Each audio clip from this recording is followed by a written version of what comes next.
K&N is kind enough here, and this is why I like K&N, to show you the horsepower gains and the torque gains and the nice 77 series installation instructions. So this is what's great here, is that K&N, unlike some other brands, really shows you the nice instructions, like my Spectre in my Challenger did not, and even some of the AFEs did not have this nice of an instructional booklet here in order for me to install my air boxes. So this is really sweet. So it says, to start, turn off the ignition and disconnect the negative battery cable.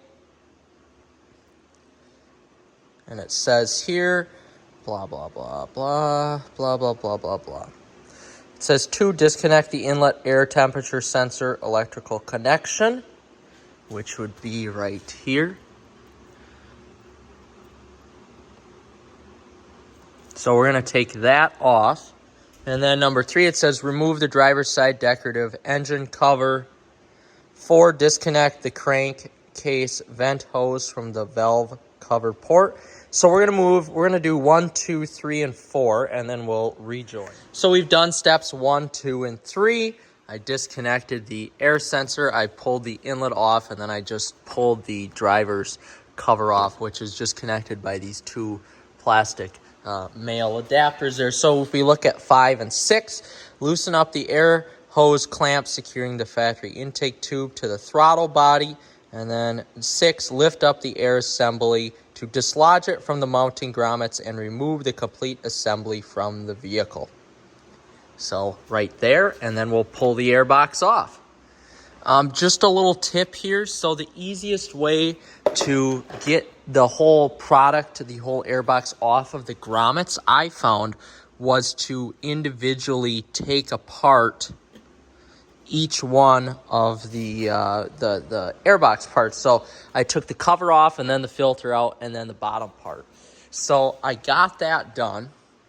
I lifted that out, and now we're moving to, it would be step 7 and 8. So 7 is lift out and remove the inlet air diverter tray from the vehicle, and 8 is remove the retaining clip that secures the windshield washer bottle to the core support. So essentially right here, we need to pop that off. You can see that, and then take this little air diverter tray out, which requires taking the plastic grommets off like so, or the rubber grommets. So we're going to do that, and then we're going to unscrew this right there. This was very difficult to take out, and that was step 6. That was the inlet air diverter. So essentially what I needed to do, because it was clipped in with that little clip, I needed to pry the pliers in there in order to pry it out. But now we've got that officially out. So we're on to step 9 here. It says remove the core support bolt. And 10, install the provided heat shield mounting bracket onto the core support and secure it with the factory bolt from the previous step. And 11, secure the windshield washer bottle to the core support using the factory retaining clip from step 8. So you can see there is a bolt right there that needs to come out, and that is essentially what we'll be working on next. It is super important that the long end, which is this end here where my pinky is, sticks out. So the correct way on how this would be inserted in there would be like that. So we've got that step in, and it will be resting on a little grommet on the back end. And then now all we have to do is put the windshield washer fluid holder, which is right here, back in. We move on to step 12, which is install the filter adapter into the heat shield and secure with the provided hardware. And then install the edge trim onto the heat shield as shown. So we are going to do those 2 steps next. So in this little kit here, it looks like they give us some washers and some screws with like a T25 head, and then it screws right onto this air inlet adapter. So what we're going to do here is try 2 washers and then try 2 of the locking washers as well. And that should hold everything into place. Okay guys, we're on. We did step 12 and 13. Put that the heat shield guard together, the edge trim. So now we need to remove one of the factory mounting grommets from the air filter housing assembly as shown, and then we need to install the factory mounting grommet into the heat shield, which I did. Then it says install the heat shield assembly into the vehicle so the mounting grommet slides onto the innermost mounting stud. Align the heat shield with the mounting bracket and then secure with the spacer and hardware provided. Be sure to place the spacer between the bracket and the heat shield. So that is what we are on to next. So we need to fit the mounting bracket here in this area where the heat shield onto the mounting bracket right there into this area.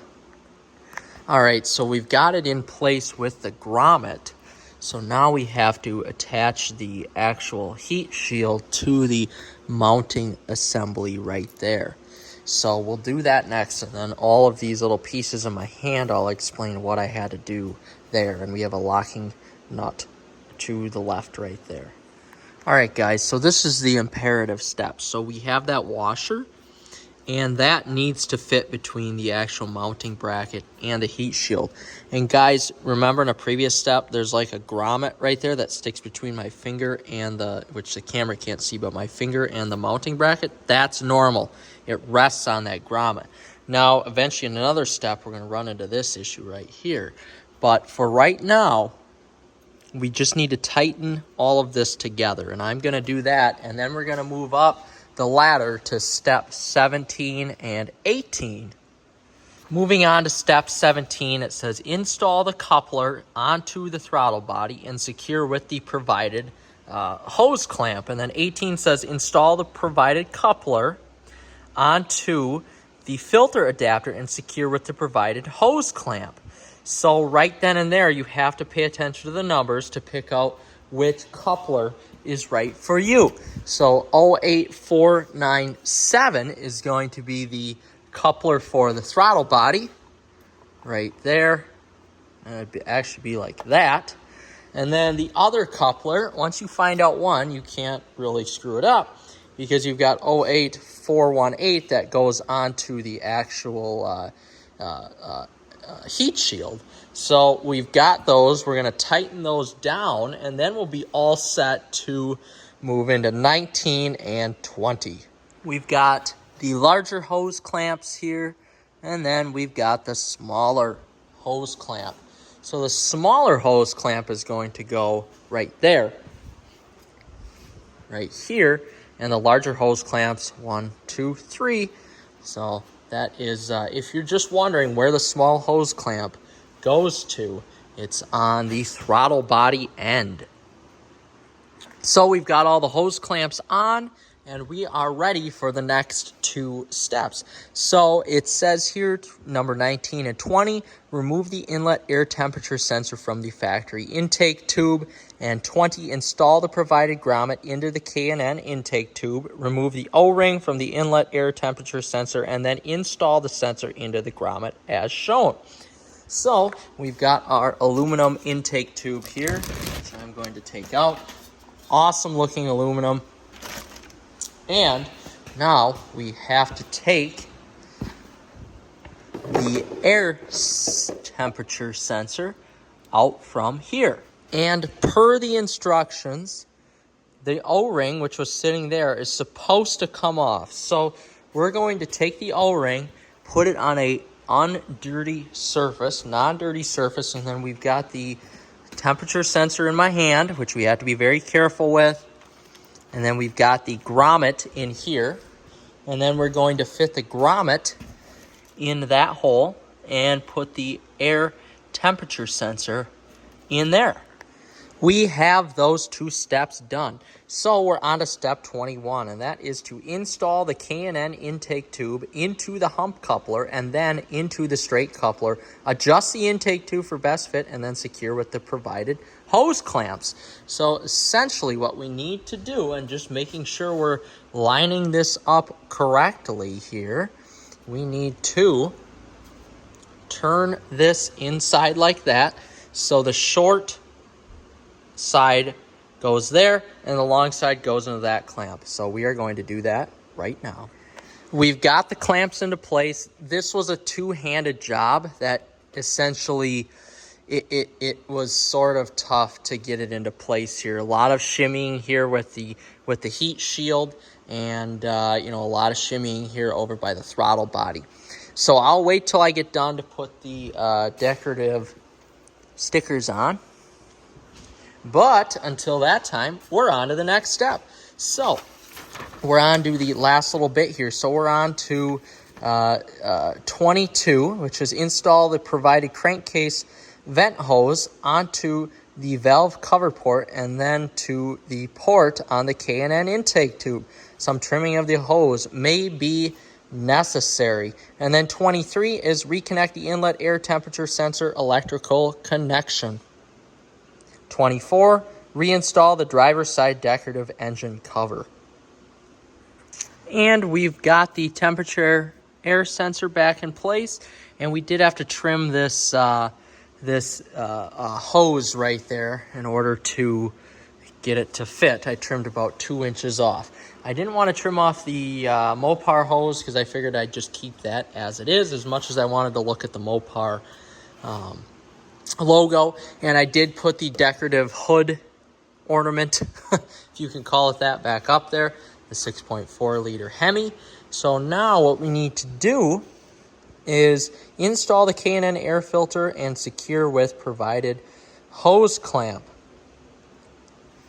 And then afterwards, we will install 26 through 28. Step 25 is done. The beautiful red K&N cold air intake fits.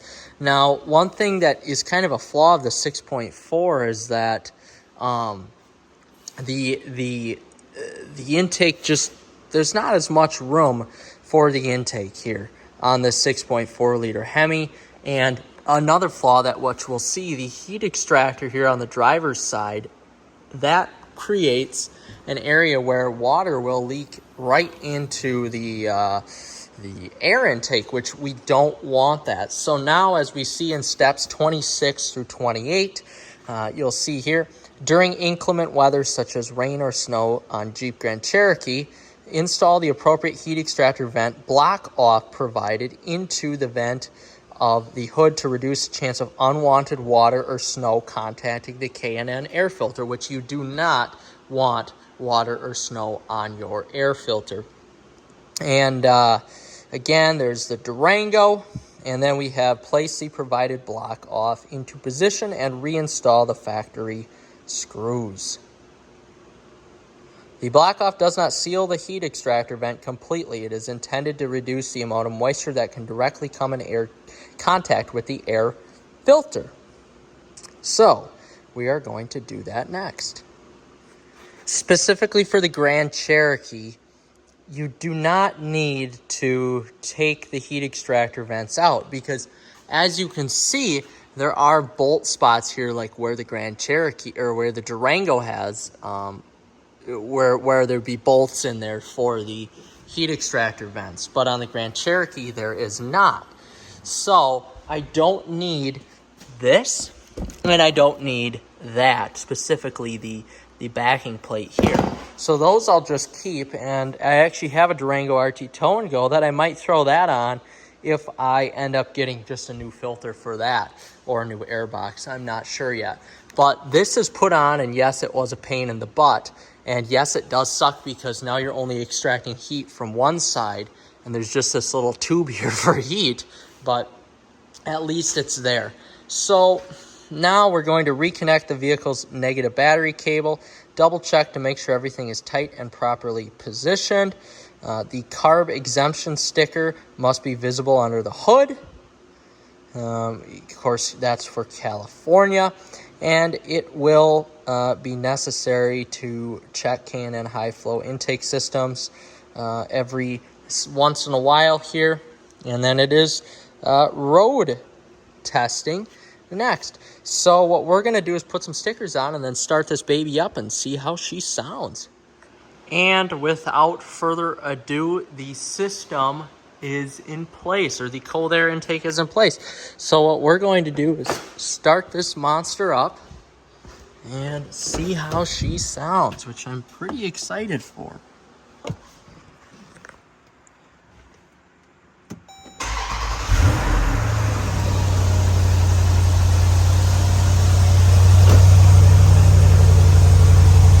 Overstock, it definitely has a little bit deeper of a growl.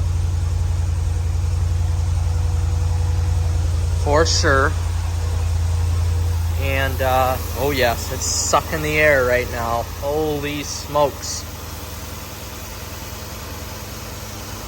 Whew. We're gonna let the engine idle a little bit here longer, and then we'll give it a little bit of gas. Sounds very, very good right now. Very, very good.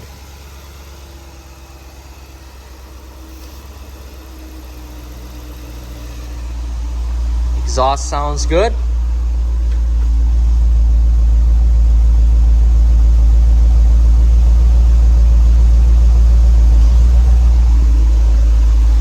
All right, we'll get a little bit of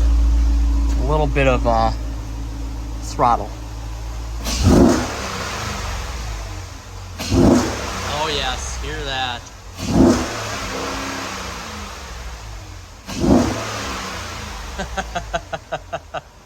Very nice. Easy enough. And that'll do it, guys. That's the installation of the 77 series K&N cold air intake.